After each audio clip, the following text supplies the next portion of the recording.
여러분 안녕하십니까? 뉴스 더 개벽입니다. 세계 곳곳에서 발생한 개벽 뉴스를 알려드립니다.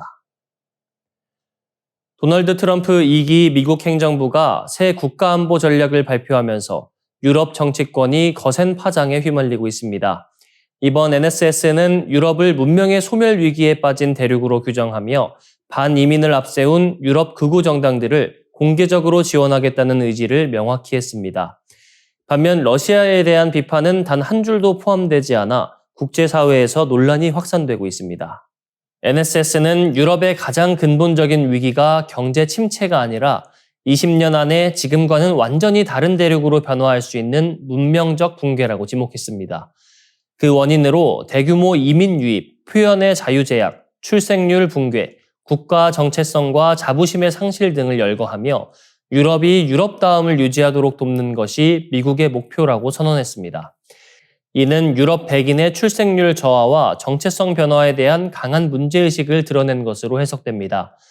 이번 기조는 JD 벤스 부통령이 지난 2월 미넨 안보회의에서 유럽의 최대 위협은 러시아도 중국도 아니라 유럽 자체의 가치 후퇴라고 지적하며 독일의 극우 정당 AfD와의 연정을 거부하는 행태를 비판했던 연설의 연장선입니다. 당시 유럽 외교 당국자들이 강한 충격을 받았던 발언이 이번엔 공식 국가 전략 문서로 격상된 셈입니다. NSS는 애국적 유럽 정당들의 영향력 확대가 유럽의 재정립을 위한 강력한 동력이라고 평가하며 영국 개혁당, 독일 AfD 등 반이민 극우 정당을 사실상 지지하는 내용도 담았습니다. 유럽 내부에서 기존 정책 흐름에 저항하는 세력을 촉진하겠다는 표현은 사실상 미국이 유럽 극우 정치의 배후 지원자를 자처한 것으로 받아들여지고 있습니다. 반면 러시아에 대한 언급은 이례적으로 완전 부재했습니다. 대신 우크라이나 전쟁에 대해 비현실적 기대를 가진 유럽 정부들이 평화를 원하는 대중의 뜻을 반영하지 못하고 있다는 비판이 이어졌습니다. 미국의 핵심 목표가 전투 중단 협상과 러시아와의 전략적 안정 회복이라고 못 박으면서 유럽 내 이견은 더욱 커지고 있습니다. 전직 백악관 NSC 관계자였던 브루킹스 연구소 톰 라이트 연구원은 이번 NSS를 반자유주의 국제질서 건설을 향한 청사진이라고 비판했습니다.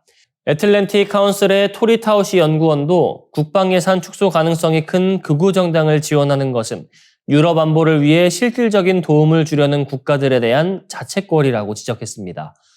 유럽의 반발은 즉각적이었습니다. 유럽의회 대미관계위원장 브란도 베니페이 의원은 NSS를 충격적인 문구로 가득한 노골적인 선거 개입이며 EU에 대한 정면 도전이라고 규정했습니다.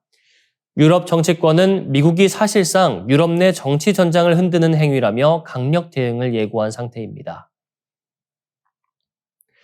유엔이 심각한 재정난을 겪고 있는 가운데 전체 193개 회원국 중 약 25%가 2025년 분담금을 아직 납부하지 않은 것으로 확인됐습니다. 유엔은 해마다 체불액이 누적되며 재정적 압박이 심화되고 있고 올해 역시 큰 폭의 미납액이 발생하면서 국제기구 운영의 지속 가능성에 대한 우려가 커지고 있습니다. 유엔 공식 자료 분석에 따르면 현재 48개국이 미납 상태입니다. 한국은 올해 2월 6일 약 8천만 달러를 기한 내에 납부하며 유엔 모범국의 위상을 이어갔습니다. 한국은 2020년 이후 한 번도 기한을 넘긴 적이 없으며 분담률 2.349%로 세계 9위 수준을 유지하고 있습니다. 반면 북한은 매년처럼 납부 지연을 반복하고 있고 올해 분담금 15만 7,545달러는 최빈국 IT보다도 낮은 규모로 확인됐습니다.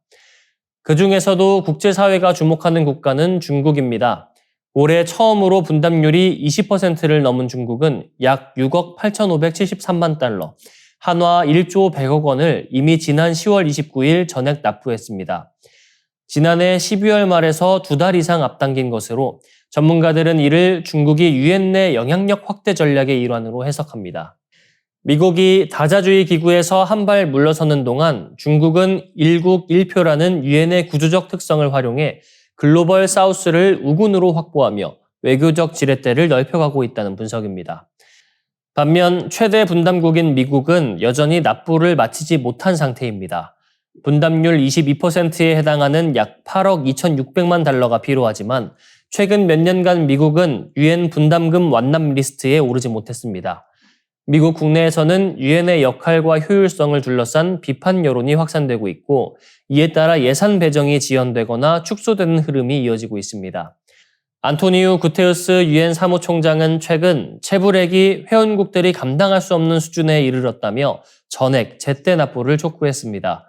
실제로 미 지급액은 지난해 7억 6천만 달러에서 올해 8억 7,700만 달러로 증가해 유엔 재정난이 장기화하는 모양새입니다. 일각에서는 유엔 자체의 비효율적 운영이 문제라는 지적도 꾸준히 제기됩니다.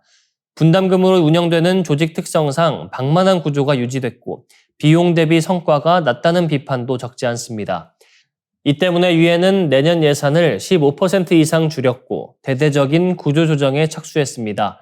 뉴욕과 제네바의 산하기구 사무소를 통폐합하거나 케냐, 나이로비 등 저비용 지역으로 이전하고 수천 명의 직원을 감축하는 조치가 논의되고 있습니다. 국제사회에서는 유엔이 스스로 운영 효율성을 높이지 않는 이상 체불 문제는 반복될 것이라는 우려가 나옵니다. 미국과 중국이 동시에 최상위 안보정책 문서에서 한반도 비핵화 문구를 지으면서 국제사회가 오랫동안 유지해온 북핵 불용 원칙이 사실상 조용히 폐기되는 흐름이 뚜렷해지고 있습니다. 이는 두 나라가 더 이상 북한 비핵화를 핵심 안보 목표로 설정하지 않고 자국 중심의 전략적 이해관계에 따라 한반도 문제를 후순위로 미루고 있다는 신호로 해석됩니다. 12월 5일 공개된 트럼프 미국 대통령의 새 국가안보 전략은 총 29쪽 분량이지만 그 어디에도 한반도 비핵화라는 표현이 등장하지 않았습니다.